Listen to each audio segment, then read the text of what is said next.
All right, Paul, good to finally interview you. Good afternoon. As you can see, we're ready for the apocalypse. But we'll ignore that for a minute and we'll tell you about something that really doesn't matter. Tattooing. Tattooing. Something we haven't done in a very long time. Unfortunately, yeah. Unfortunately. All right, so how did you get started? Just give me like a rough schematic of like, your beginning life as an artist. I mean, how did I get started? Basically, like with tattooing, I kind of just got the idea one day to, I don't know, just start looking up tattoos, and I got really interested in tattoos, like what other tattoo artists were doing and stuff like that.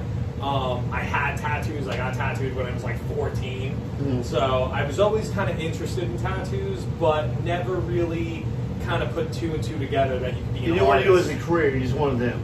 Yeah, I wanted them, but I never really associated art with tattooing until I saw some work from specific artists that kind of influenced me to kind of That's almost exactly what happened with me. Yeah. So what artist really grabbed you that made you rethink tattooing? Well, the first artist that inspired me to get into tattooing was David Bolt. Right. Just based off of his flash work and his designs that, his stuff was all over the shop. Yeah, it was coming up. It was everywhere, and I never saw anything like it before. So that kind of got me into the idea of like, oh, I'm an artist. Maybe I could tattoo or something, Mm-hmm. And then the first artist that really kind of inspired me to like, that's it, I'm tattooing, was Guy Aitchison. When I saw that biomechanical back piece, that like purple. Yeah, Guy was one of my early inspirations too. Like him and Aaron Kane. That was like it for me. I was like, okay, I have to get into tattooing. Okay. But it was also the fact that, I'm a fine artist, but I didn't have like, I wouldn't have to be a starving artist, Right. basically being, to be a famous painter, going off that fine artist tip, let's go a little bit in your history before you tattooed. So, what were your plans before you began tattooing? My plans before, I bartended for years and I didn't really have any plans at all. No, well, you had the animation plans, you wanted to be an animator. Well, yeah, that, I was going to school for animation, and it was 3D animation and game design, and that was something that I thought was it was going to be different. I just didn't like working with a large group of people. Mm-hmm. I didn't like people micromanaging my art. I didn't like I'm not really I was never into team sports, you know what I'm saying? So I didn't want to work with a team in order to get one thing Was done. that like a little bit later realization? Because you told me about your journey to California when you actually tried to interview and get, as one of the top game designers, and he said that he was going to do an interview with you and hire you. It was, and he kept blowing you off. Did well, that kind of make you rethink it? Yeah, well, that was the last straw for me. I actually was supposed to meet up with a recruiter for DreamWorks Animation. Mm-hmm. For movie studios. I went to Burbank, California, and it just, I don't know, it turned me off. Just the whole idea, the way that people acted, it just wasn't the scene I wanted to be in. And again, I'm a fine artist. I want to work on one thing and finish it. I want to start from the beginning and work on it until it's complete. I don't want to work with a ton of people and do group projects. It was never my thing. And realizing that is what kind of pushed me towards the tattoo industry. So you kind of realized that what it entailed was not for you. It wasn't what you had envisioned. Yeah. I kind of did the same thing with comic books. Well, it was also the freedom. Right. Tattooing was also allowing me to have, the freedom to work wherever I wanted in the world, to travel, to do guest spots, to do conventions. And before I ever even picked up a tattoo machine. But did you really dream that you'd be doing all that stuff when you started tattooing? Yeah, like before. I'll be honest with you. When I got into tattooing, it was mainly because of the idea of freedom, where it was Okay. like, oh wow, I could be my own boss. I can go work here, and I could go work in Europe or wherever I wanted to go. Tattooing would allow me to do that, where opposed to animation. But were guest spots and conventions and traveling all over the world really on your horizon at that point? Like, did you think about that, or you thought about tattooing and that just came along later? No, that was even before I even really got into tattooing. Before I got my apprenticeship and everything, I knew that it was set in stone that was it. I want a tattoo, and there was a few reasons of why I wanted to tattoo, and mainly it was I get to do art, I get to kind of be my own boss and travel, and work all over the world if I want to, but I didn't realize I would fall in love with tattooing that much until I started tattooing, until I got my apprenticeship. Okay. Like, I thought it was, I didn't realize that it was something that would totally consume my life for the better. Like, I didn't think it was going to be, I didn't think I'd be totally obsessed with tattooing once I So started. has it evolved into something that was way better than you thought it would be originally? 100%. I had no idea that, I would end up owning a shop one day, or, that I would be booked up as long as I'm booked up and have the clients that I have, I didn't think it would be like that. No, I was not expecting that, but, Or as lucrative? Did you realize it would be as lucrative as it is? Because it allows you to make a good living without having to punch a time clock. Yeah, well, yeah. I mean, that's the thing. It's the thing about tattooing that I love the most, besides the art aspect and the skill aspect of it, is the amount of freedom that you can have. If you work your ass off, you can balance that out with, I can make my own schedule. I can, go somewhere for 2-3 weeks if I want to. Maybe go tattoo there if I want, and Right. just to have that freedom to kind of choose what I want to do with my life. Tattooing allows me to, have that. So, yeah.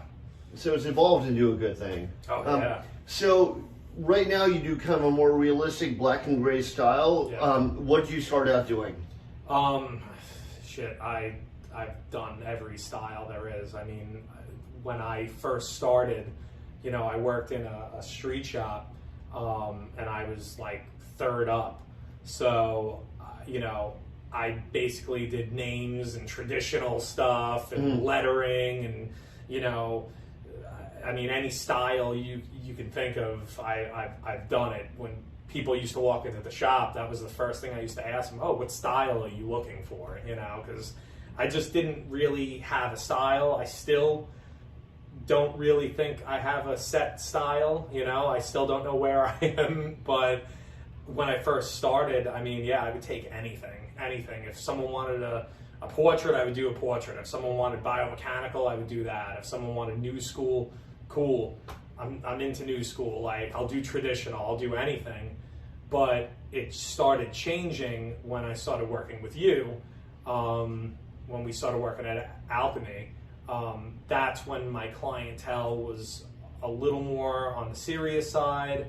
The people that wanted to spend a little bit more money, and the people that wanted to spend more money allowed me to kind of focus more time on their design and their tattoo. Right. And Which has worked out really well. I've seen your progression. You started, and your stuff, I mean, it was never bad, but it was a lot simpler, and then it's kind of a lot better. Like, right now, it's fucking amazing. well, thank you. Yeah, I just, for the style that I do now, is definitely more on the realism side, but kind of has like a surreal twist to it. Okay. But basically, that's the style that I would say I'm the most comfortable with. Would be more of a realistic style. It comes, I would say, naturally to me. So. Well, I remember, like, I started way before you, and I remember when I started, people were still really stuck on the, like, big, thick lines, one smooth, solid, coloring or shading or whatever, and that was it. Yeah. Like the whole layering thing never really crossed anyone's horizon. Like maybe a little bit in black and gray portraits, but nobody did it for anything outside of that. Yeah. So what really helped you evolve, and did you get a lot of shit when you first started doing that? It's actually funny. When I worked at one shop, and I ended up working with 2 guest artists. Shout out to Jimmy Johnson and Robert Lipkin, another guy, and they were complete, just opposite end of the spectrum artists. One guy was a black and gray realism guy who used only coils, and then Jimmy, that was Robert, and then Jimmy, he did all this giant color, like surreal kind of stuff, and they showed me that it's not about the rules that you were taught tattooing. They showed me first that whatever the end product is, and however you get there, is okay. It's not, you got to do line work, smooth shading. The results are what matter, not the process. Yeah, and they showed me that, and that definitely changed my tattooing. That was right before I went to the shop that we worked at together. Okay. Yeah. So what do you use now? Like what needle arrangements and what inks do you use? Needles, I only use Helios. Paul is sponsored by Helios. I use 7-round shaders. For liners, I use 7 and 9 bug pin liners. Okay. I prefer bug pins for some reason. I don't know. But 7-round shader is like my go-to needle. I mean, I do everything with that. I shade, I line. Right. And then when it comes to mags, I use 11, 13, and 15 curved mags. Okay. For just, pretty much everything that I do. That's probably way different than how you started. I know what I use now is way different than how I started. 100%. And when it comes to ink, I use Empire inks. Also another sponsor. Yeah, their ink is awesome, and it's I use basically just their medium, dark, and just black tones. That's it. I don't really like to use a lot of light tones. Just the way that I tattoo. I like when things are on the darker side of tattooing, because I feel like the healing process, a year down, up better over time. A year down the road, I feel like using darker tones really kind of makes that tattoo really stand out in the long run. Okay. Yeah. So, what other projects do you have planned at the moment? Do you have anything else like major conventions or guest spots? Or anything like that? Well, we were supposed to do a lot of different conventions, but unfortunately, because of the COVID-19, kind of ruined a lot of that. But it might have killed off summer clientele too. But unfortunately, but I just I don't know. I do want to tattoo and do conventions more in tropical climates now, mainly because I surf, and I would like to tattoo and surf in the same trip. Puerto Rico convention was awesome. I did that one, that was like a year and a half ago or 2 years ago. And I surfed for I want to go down to Costa Rica at some point with you and tattoo down there. Costa Rica, yeah. You talked about opening a shop there. Costa Rica is a totally different world. That's and tattooing is huge there too. So I mean, that's one of the spots where I would like to actually tattoo at there. There's a convention in San Jose there, which we should be doing in the future. So but other than that, I've just been I've been painting a lot and doing a lot of pencil drawings, just to kind of keep myself busy during this whole pandemic thing. So well, I did say you had a bunch of pencil drawings pinned up, like that one, pinned up. Oh yeah. Before before this whole COVID-19 shutdown thing.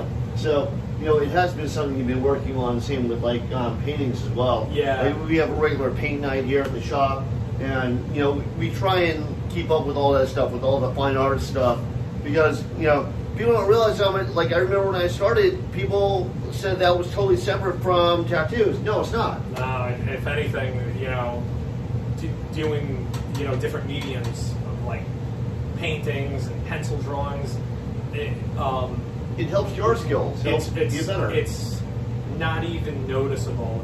It's almost like it's dramatic of how much it helps when it comes to tattooing. Right. When I paint and when I do pencil It's drawings. funny how much the industry has changed over time. It's the realization of that. Yeah, I mean, well, the industry, 10 years ago was, again, don't tattoo without having line work, and like, that's just how it was.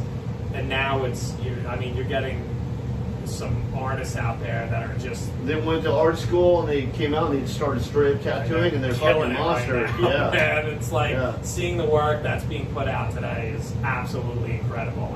It inspires you every day. Yeah, it makes me want to kill myself. Sometimes there's artists that are out there that I just want to punch myself in my face, repeatedly. But it is inspiring, and to see work from, guys like Jesse Levitt and Popo, who worked on me. Like, I mean, just to see their work, amazing. Yeah, it's incredible the stuff they do, and I mean, it's definitely one of the things that again is I mean, it's probably the most important thing in my whole entire life is tattooing. Well, let's end this now before it gets too long. But how can anyone reach you? They could go on my Instagram, which is my last name, Tochluk. Everyone says that wrong. But Tochluk Designs, which is my Instagram. Or they can just email the shop, which is the Abyss Art Studio at gmail.com. The Abyss Fine Art Studio. Abyss Fine Art and Tattoo Studio. I don't even know it. But yeah, it's I mean, you can message me on Instagram. It says no DMs, but I end up responding anyway half the time. So yeah. Well, Dan. All right. Thank you very much, Paul. Social distancing, right? Social distancing. All right. Later.